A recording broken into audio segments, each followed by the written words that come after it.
কখনো হাত থেকে টাকা শেষ হবে না। আল্লাহর জাতের কসম করে বলছি, আল্লাহর কসম করে বলছি, আপনি যদি আমলটা করতে পারেন কখনো আপনার হাত থেকে টাকা শেষ হবে না। অভাবের মুখে আপনি পড়ে যাবেন না, বিপদে আপনি কখনো পড়বেন না। আপনি যদি আমলটা করতে পারেন, আমি যতবারই আমল করেছি ততবারই আলহামদুলিল্লাহ ফলাফল পেয়েছি, আপনিও পাবেন। এই আমলটা আল্লাহ তাআলা ভাগ্য খুলে দেয়, মানুষের রিজিককে সমৃদ্ধ করে দেয়, বিপদ থেকে আল্লাহ তাআলা মানুষকে মুক্তি দান করে দেয়। কখনো আপনার হাত থেকে টাকা শেষ হবে না যদি আপনি নিয়ত সহি রেখে আমল করতে পারেন। কারণ রিজিক দেওয়ার মালিক আল্লাহু দাইফু লিমান ইয়াশাউ আল্লাহু ওয়াসিউন আলিম। আল্লাহ রিজিক দিতে পারেন, আল্লাহ সম্পদ দিতে পারেন, পৃথিবীর কেউ কোনো কিছু দিতে পারে না, আমার আল্লাহ সব কিছু দেন। এই আমলটা আপনি দিনের যে কোনো সময় করবেন।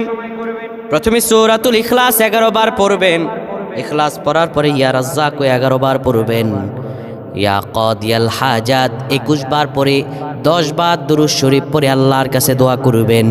আল্লাহ আপনার হাজতগুলো দূর করে দেবেন, রিজিকে বরকত দেবেন, সম্পদে বরকত দেবেন, হাত থেকে কোনোদিনও টাকা পয়সা আল্লাহ তাআলা দূর করে দেবেন না। আল্লাহ আপনাকে রিজিক দান করবেন, আল্লাহ তাআলা আপনাকে সমৃদ্ধশীল করবেন। আল্লাহুম্মা আমিন।